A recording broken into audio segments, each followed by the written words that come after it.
Hello, I'm doing a book review, and the book I want to review is actually a book I read for one of my classes, and that is Hiroshima by John Hersey. Now, Hiroshima was originally published in 1946, which was 1 year after the atomic bombings of Hiroshima and Nagasaki at the end of World War II. And this book is non-fiction, and it's told from the point of view of several survivors of Hiroshima. Now, this book was originally published as an article in the New Yorker, and it was originally going to be published as a 4-part article, which would have been published over the course of 4 different issues of the New Yorker, but they decided to put all the parts of the article together as one article, and this article took up that entire issue of the New Yorker back in 1946. The article was later republished in book form.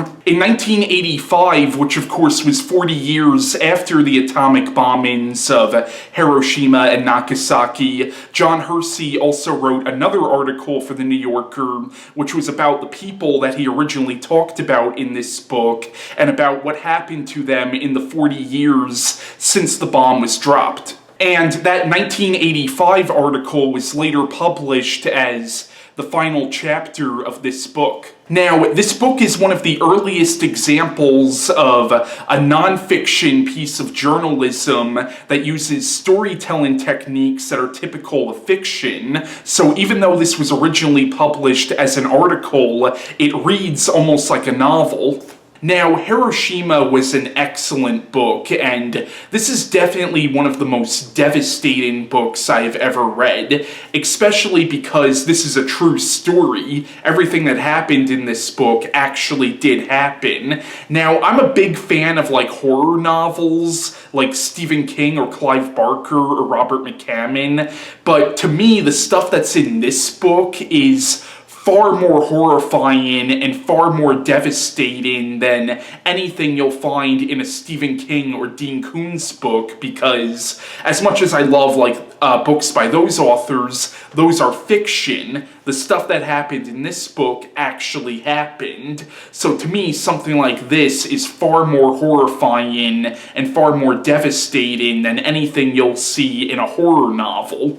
Now, Hiroshima is certainly not what I would call an entertaining book, even though this was an article that reads almost like a novel. Even though it does read like a novel, I would not call this book necessarily entertaining, but it's still an excellent book, and it's a fascinating book to read, and I think a very important book to read as well, because a lot of what this book talks about are honestly still kind of relevant even today. Even today, people still debate the morality of the US dropping the atomic bombs on Japan at the end of World War II. So this is a very powerful book, and it's a devastating book, and even though, once again, this was written as an article, the book is literature in my opinion. It's on that higher level, and it's just an excellent book through and through. Now, the book follows these 6, I hesitate to call them characters,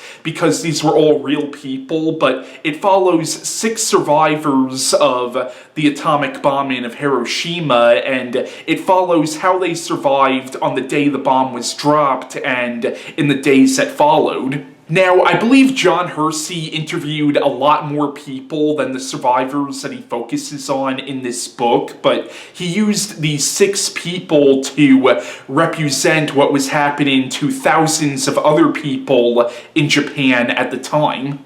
And these 6 people that Hersey chooses to focus on in this book, as much as they did suffer, they were actually the lucky ones compared to a lot of other people.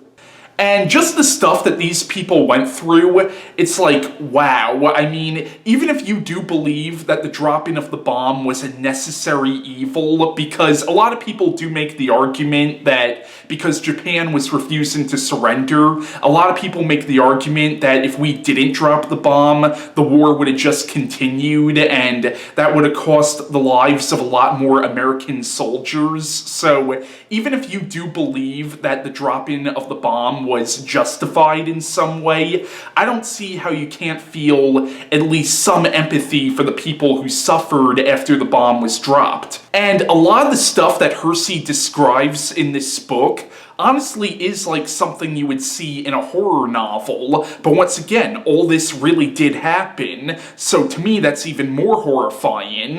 Like, there's a part of this book where one of the characters is on a boat in this river, and some of the survivors of the blast are like in the river, and he goes to help some of them into the boat, and he reaches down to grab this one woman's hand, and literally it describes the skin on this woman's hand coming off like a glove. There's also another part in this book where one of these survivors sees these soldiers who literally had the eyes burned out of their head, and they're still alive too, and it's just so freaking horrifying. Now, you can definitely tell from the tone of the writing of this book that John Hersey definitely had a lot of strong opinions about the US's decision to drop the atomic bombs on Japan, but the thing is about the book is it's pure journalism. At no point does he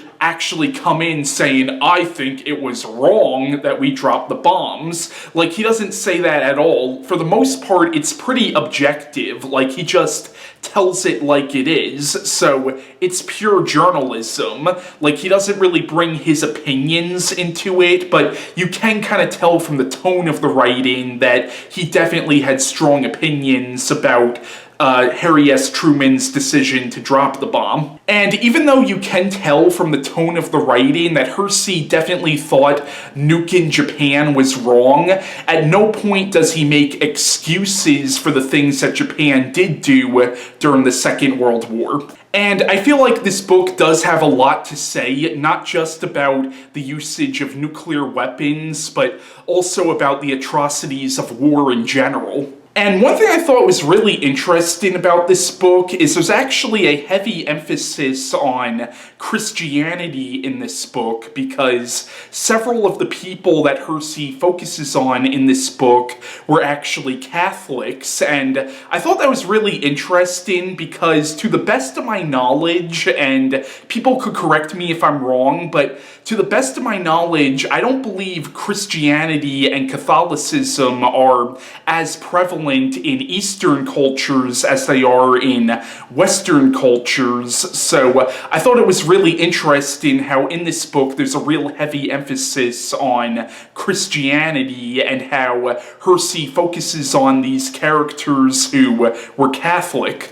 And when this book was published as an article in the New Yorker back in 1946, this probably went a long way in humanizing the Japanese for Americans at the time, because you gotta realize at the time Japan were our enemies, and during the Second World War, there was a lot of anti-Japanese propaganda in America at the time, and I'm sure at the time there were a lot of people who thought we did the right thing by dropping the bombs on Hiroshima and Nagasaki because it is what ended the war, and I'm sure at the time a lot of people were for that, but this article probably went a long way in at least making people think twice about the morality of what we did. So yeah, that was my review on Hiroshima. It's a book I highly recommend if you're interested in history or if you're interested in World War II. I highly recommend this book. So yeah, that was my review on Hiroshima by John Hersey, and bye.